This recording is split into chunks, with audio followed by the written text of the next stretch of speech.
Un saludo cordial. Quien les habla, Bustamante Vázquez Brian Arley, conjuntamente con mi compañera Campos Aburto Miriam Camila, expondremos más acerca del sacramento del bautismo.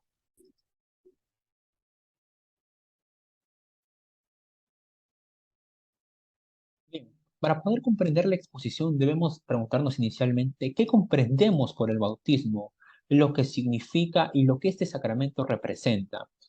Bien, para responder tal interrogante, comencemos por el nombre de este sacramento y lo que conlleva conocerlo.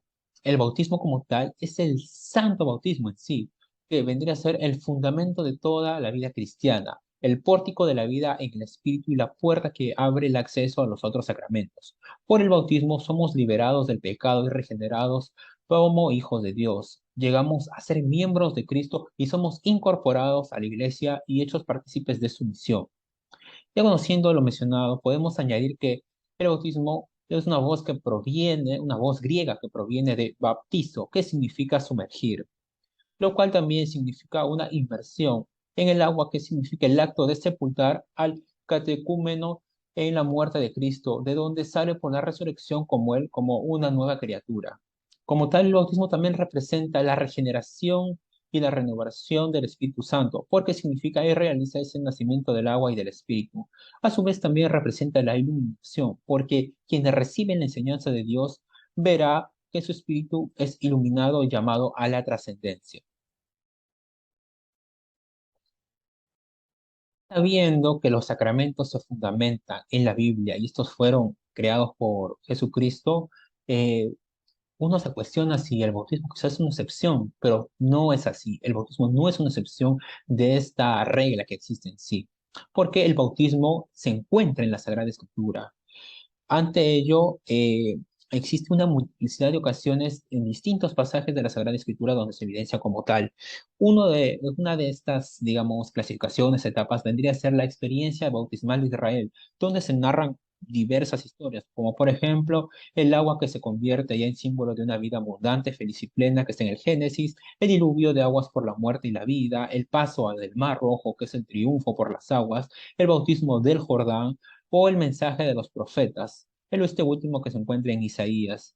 El bautismo, también otra etapa vendría a ser el bautismo de la predicción de Jesús. Aquí, por poner un ejemplo, podremos mencionar que vendría a ser el bautismo de Juan, que se encuentra en Marcos, en los versículos 1 al 14. El bautismo de Jesús también es el acontecimiento significado, que tiene un significado y el misterio del bautismo como tal, modo en que las aguas reciben el poder divino.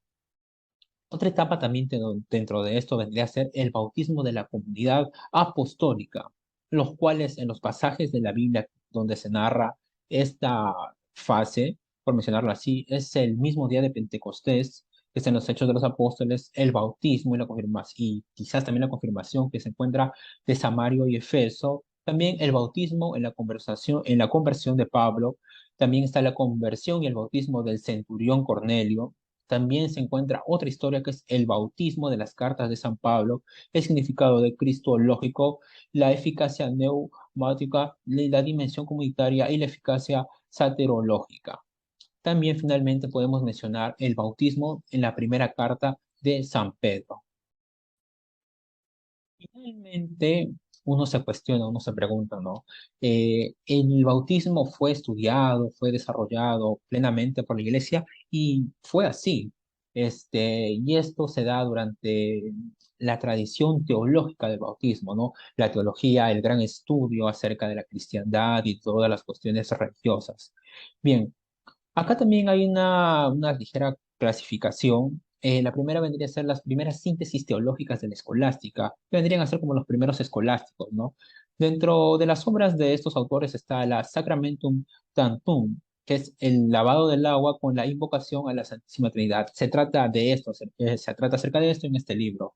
También está la Res et Sacramentum, que es la realidad intermediaria entre el signo exterior y la gracia, que por una parte es ya una realidad sobrenatural producida por el bautismo, pero no la última, pues todavía remite más allá de sí misma a la plena conformidad en Cristo, que se obtiene en la gracia santificante. Otra obra de esta etapa vendría a ser el Res Tantum, donde la gracia se estudia como una justificación. Posteriormente vendría la doctrina de Santo Tomás de Aquino, el gran teólogo, el gran doctor de la Iglesia. Él mantiene la trilogía anterior. Además, menciona que el bautismo fue instituido por Cristo en el Jordán, pero extrae su eficacia de su muerte y su resurrección. En el bautismo, Dios es el agente principal. La causa instrumental es, ante todo, la pasión de Cristo y de modo subordinario, el ministro de la Iglesia. Asimismo, el Akinate afirma la necesidad del bautismo para la salvación. Sus efectos son la remisión de los pecados y su pena y el don de la vida divina y de su fuerza que nos permite actuar como hijos de Dios. La otra etapa vendría a ser la controversia de la reforma, las posturas heréticas. Primero tenemos a los anabaptistas, quienes mencionaban que el bautismo de los niños sin uso de razón carece de valor. Había otros personajes como Martín Lutero que mencionaba que la sustancia está ligada a la palabra de Dios y su incondicional eficacia, y el uso, o sea, su acción efectiva en el sujeto condicionada está por la fe y la falta de fe del sujeto mismo. Posteriormente, otro protestante, Juan Calvino, menciona que el bautismo es un signo o como una carta a través de las cuales Dios nos hace saber que nos ha salvado porque ha cubierto nuestros pecados, pero el hombre permanece corrompido después de su bautismo, que finalmente estos dos vendrían a ser posturas tergiversantes completamente de lo que se comprende como el bautismo. Muchas gracias. A continuación pasaremos a hablar de la necesidad, las clases y la naturaleza del bautismo. Jesús instituyó el sacramento del bautismo gracias a que somos sus hijos. Esto quiere decir dos cosas.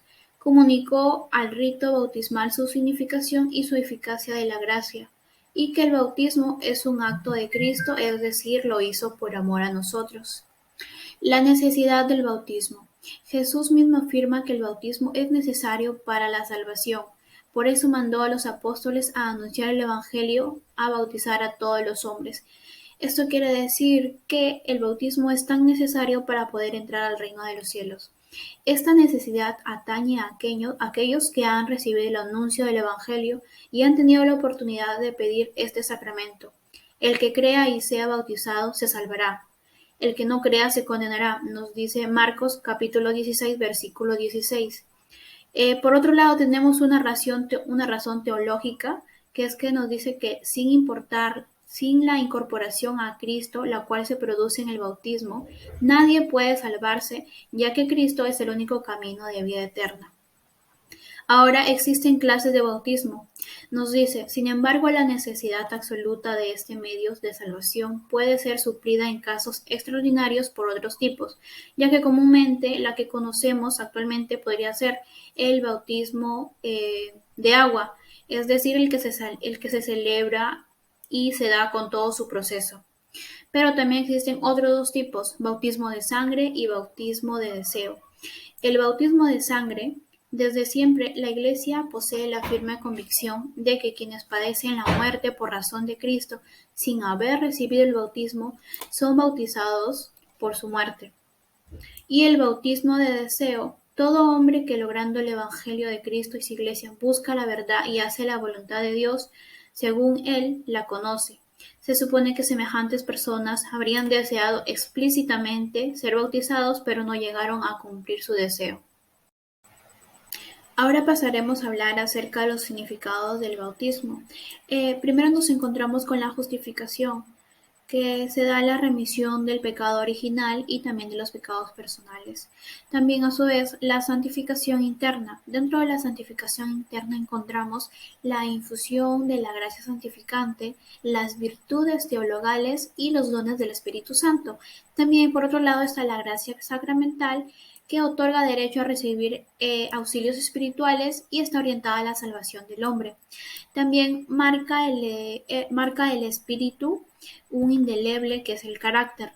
Esto implica incorporación del bautizado al cuerpo místico de Cristo, participación en el sacerdocio de Cristo y por último tenemos la remisión de las penas. Ahora pasaremos a hablar acerca de los efectos del bautismo. Tenemos la participación en el ministerio pascual. Los distintos efectos del bautismo son significados por los elementos sensibles del rito sacramental.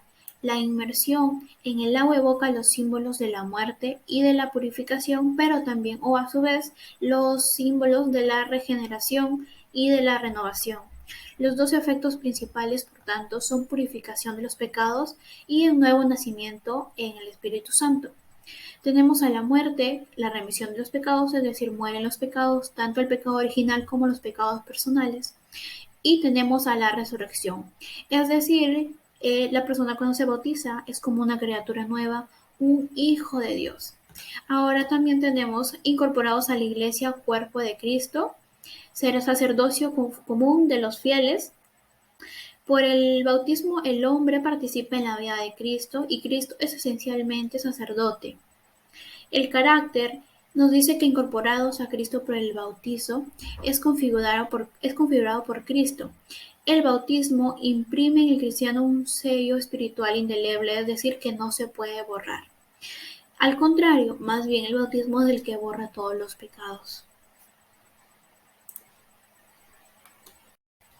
Materia y forma. Existen dos tipos de materia: materia remota, que viene a ser la cosa, el agua verdadera y natural, y la materia próxima, que viene a ser la acción por inmersión o por infusión. Ahora, forma. Hay dos fórmulas. La fórmula cristológica, que es bautizar en el nombre del Señor Jesús. El hombre, por el poder de Cristo, mediante el bautismo pasa a ser suyo. Queda en el ámbito de su protección, poder y gracia. San Pablo reduce la expresión a dos palabras: en Cristo. Y existe también otra fórmula, la fórmula trinitaria: bautizar en el nombre del Padre, del Hijo y del Espíritu. La fe trinitaria aparece ya en el primer discurso de Pedro. Pero saber cuándo la fórmula cristológica se convirtió en la fórmula trinitaria actual del bautismo no es posible saberlo. Lo que sí podemos saber es que actualmente ya no se concede o es aceptable la fórmula cristológica. El ministro y sujeto en el bautismo.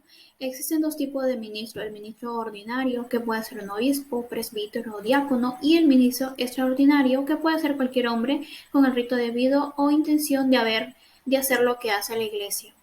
Tenemos al sujeto. Para su validez, solo se exige que sea un hombre vivo, no bautizado todavía, y para su fructuosidad es preciso que tenga una preparación adecuada.